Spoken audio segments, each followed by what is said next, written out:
जय माँ काली। माँ दुर्गा के 32 नामों की नामावली आप सभी के सामने मैंने लिख कर रखी है। इसका हम प्रयोग जानेंगे। इसका प्रयोग किस तरह से प्रेत बाधा को दूर करने में किया जाता है।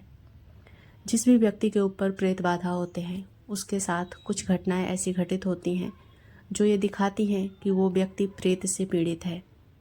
उसे सामान्य रूप से लग सकता है कि उसे कोई बीमारी है, कोई डिप्रेशन है,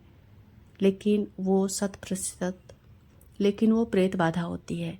उसके लक्षण हम जानेंगे। उसके बाद से माँ दुर्गा के इस 32 नामों की नामावली किस तरह से प्रयोग करनी है, इसकी साधना कैसे करनी है, और एक माँ दुर्गा की मुद्रा भी आपके साथ शेयर करूंगी। आप सबको पता होंगे कि प्रेत क्या होते हैं। प्रेत हमारे ही पितरों का रूप होते हैं।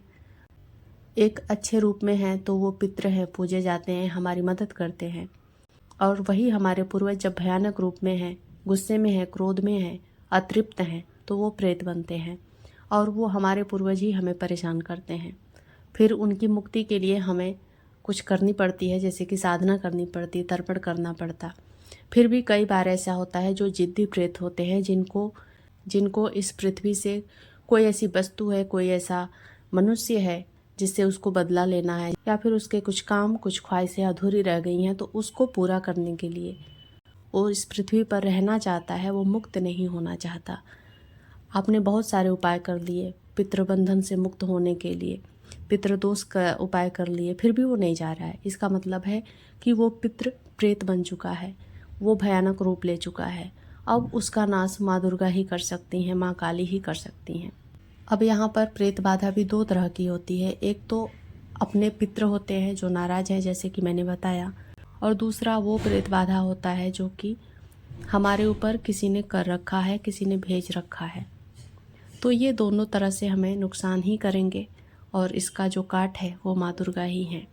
अब आप लक्षण मैच करिए। अगर आपके परिवार में कोई ऐसा व्यक्ति है जो बिना कारण अनजाना डर में रहता है, कहीं उसके साथ ऐसा ना हो जाए, रोड चलते एक्सीडेंट का डर, बीमार को देखते हुए बीमारी का डर, यानी कि किसी व्यक्ति को अगर बीमार पड़ा हुआ देखता है तो उसे लगता है कि ये बीमारी या फिर ऐसी ही बीमारी मेरे परिवार में या फिर मुझे हो न जाए।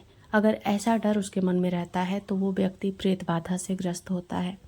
अगर आपको रात में सोते वक्त डर लगता है, घबराहट होती है, आपकी नींद बार बार टूट जाती है, या फिर भयानक सपनों के कारण, या फिर अनजाने डर के कारण, यानी कि आप नींद प्रॉपर नहीं ले पा रहे हैं, रात भर आप डिस्टर्ब रहते हैं, तो ये भी प्रेत बाधा के लक्षण होते हैं। दिन भर आपके मन में सुस्ती रहेगी, मन भारी भारी सा रहेगा, किसी काम में मन नहीं लगेगा, नहाने धोने का मन नहीं करेगा। कभी कभी कोई ऐसी बीमारी लग जाती है जिसको हम डॉक्टरी इलाज करते हैं, दवाइयाँ लेते हैं, फिर भी कोई काम नहीं हो रहा, फिर भी वो दवाइयाँ काम नहीं कर रही, आपने सब कुछ करके देख लिया, तो ये भी प्रेत बाधा के ही लक्षण होते हैं। और ज़्यादातर जो प्रेत बाधाएं होती हैं, पितृदोष होते हैं, उसमें यही देखा जाता है कि लोगों को कुछ ऐसी बीमारी लग जाती है जिसमें दवाइयाँ काम नहीं करती हैं। अगर आपके साथ ऐसा हो रहा है तो आप ये जान लें कि आपके ऊपर प्रेत बाधा है। अब ये जो नामावली मैंने लिख कर रखी है, इसकी साधना हम जानेंगे। इसकी साधना करने से आपका ऑरा मजबूत होगा, आपका आभा मंडल बढ़ेगा, आपके अंदर का जो अनजाना डर है सबसे पहले वो समाप्त होगा, और जैसे ही डर का नाश होगा धीरे धीरे सारी चीज़ें ठीक हो जाएंगी। 21 दिन की ये साधना है, लेकिन हो सकता है बीच में आपको उच्चाटन जैसा हो, आपका मन ना लगे, या फिर आपके अंदर अविश्वास आए, तो ये प्रेत के कारण होगा। और अभी से मैं बता देती हूँ ताकि आप साधना करने बैठें तो आपके मन में जब ये ख्याल आए, आपके मन को उच्चाटन किया जाए, तो आप अपने आप को संभाल पाएँ। और उच्चाटन जरूर होता है, बीच में कई बार उच्चाटन होगा। 21 दिन की साधना यूँ तो बहुत ही सिंपल सी साधना है, कुछ नहीं करना है। इस साधना को कैसे करना है, आप 21 दिन का संकल्प लेंगे, जल लेकर संकल्प ले सकते हैं। अपने हाथों में जल लेकर 21 दिन का संकल्प लेंगे कि हे माँ, मैं आपके नाम से, मेरे घर में ये परेशानी है, मुझे ये परेशानी है, मेरे ये काम नहीं बन रहे, मतलब आपके ज़िंदगी में जो भी परेशानी है उसका नाम लेकर वो संकल्प लेंगे कि मेरा नाम ये है, मैं इस परेशानी से मुक्त होना चाहता हूँ, मुक्त होनी चाहती हूँ, कृपा कर आप मेरी मदद करें। ऐसा माँ दुर्गा के सामने संकल्प लेना है, अपनी जो भी इच्छाएं हैं उसको रखनी है। उसके बाद से माँ दुर्गा को आपने एक लाल कपड़े के आसन पर विराजमान कर दिया, उनकी फ़ोटो हो गई, तस्वीर हो गई, जो भी आपके पास है। वहाँ पर आपने घी का दीपक जला दिया, धूप जला दिया। उसके बाद माँ के लिए कुछ भोग रखेंगे, उसमें मीठा कोई भी चीज़ आप रख सकते हैं। फिर आपको एक ऐसी सिंपल डायरी ले लेनी है, कोई बुक है वो ले लेनी है, जो भी आपके पास है, पेपर पेन, लाल पेन चाहिए इसके लिए तो आप ले लीजिए। शुद्ध होना चाहिए, यानी कि पहले से उस पर कुछ लिखा नहीं होना चाहिए। 10-15 रुपए की कॉपी आप लेकर आइए, उसी पर आप ये नामावली को लिखना शुरू करिए। माँ के सामने संकल्प रखेंगे और इस नामावली को सिर्फ 32 बार आपको पूरी श्रद्धा भाव से एक एक शब्दों को देखते हुए, अच्छे से बोलते हुए, धीरे धीरे अपने मन ही मन इसको बोले, उच्चारण करें और लिखते जाएं। सिर्फ यही साधना करनी है और नियमित करनी है। सुबह हो, शाम हो, जब भी आपको समय मिले। एकांत चुनिएगा, ज़्यादा भीड़ भाड़ ना हो, मतलब ज़्यादा शोर शराबा ना हो, ऐसा समय चुन लीजिएगा। सुबह के टाइम अगर आपको ऐसा समय मिल जाए या फिर शाम के टाइम, तो इस नामावली को आप लिखना शुरू करिए। आपके जीवन में चमत्कार होगा, यकीन मानिए। आपके ऊपर जो भी प्रेत बाधा है वो ख़त्म होगी, क्योंकि माँ दुर्गा के शक्तियों के आगे किसी की नहीं चलती।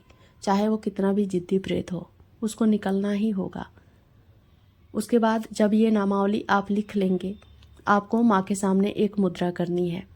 मुद्रा करके 5 मिनट बैठना है, सांस लेनी है गहरी गहरी, और जितना भी आपने नाम लिखा है, आपको जो भी इन नामों में से जितना भी हो सकता है, ऐसा नहीं कि हम 32 नाम एक साथ याद कर लें। जितना भी आपने लिखते टाइम अपने मन में रख लिया हो, आपको याद आ रहा हो, तो उस मुद्रा को दिखाते हुए माँ के सामने उस नामों का मन ही मन जाप करेंगे।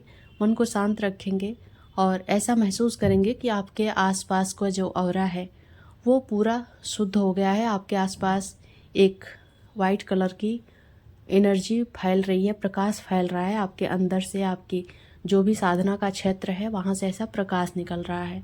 आप ऐसा इमेजिनेशन कर सकते हैं, आप कोशिश करके देखिएगा।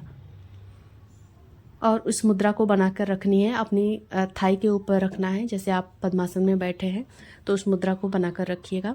मुद्रा कुछ इस तरह से बनेगी, दोनों हाथों को लेना है और पहले ऐसा उंगली इस वाले को निकालना है, इस तरह से अंगूठे को रखना है और ऐसा इसको भी बंद कर लेना है और दोनों हाथों को ऐसा करके बंद करके अपने अपने थाई के ऊपर रख लेना है।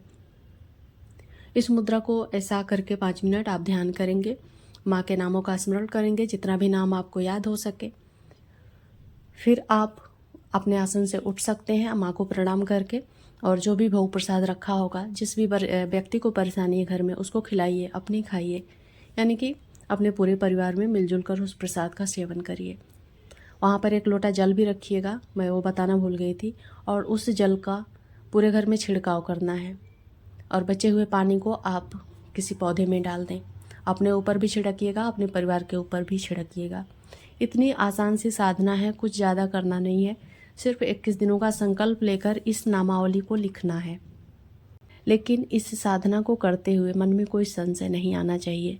जैसे कि मैंने आपको बताया, मन में संशय उठेगा कि ऐसा नाम लिखने से क्या हो जाएगा, ऐसी साधना करने से क्या हो जाएगा, या फिर आपको कभी कभी उच्चाटन का सामना करना पड़ जाए, घर में कुछ लड़ाई हो जाए, कुछ ऐसी सिचुएशन बन जाए कि आपको साधना ना करने का टाइम मिले, समय मिले। ये सारी चीज़ें हो सकती हैं। तो ये सब कुछ आपके आसपास की नेगेटिविटी करेगी, तो आपको इनसे लड़ना है। कोई भी शक्ति हमारी मदद तब करती है जब हम अपनी मदद को तैयार होते हैं, हम अपने संकल्प पर अड़े रहते हैं। हमारे संकल्प में जब शक्ति होती है। इस बात को याद रखते हुए आप इस साधना को ज़रूर करें, आपको प्रेत बाधा से मुक्ति ज़रूर मिलेगी।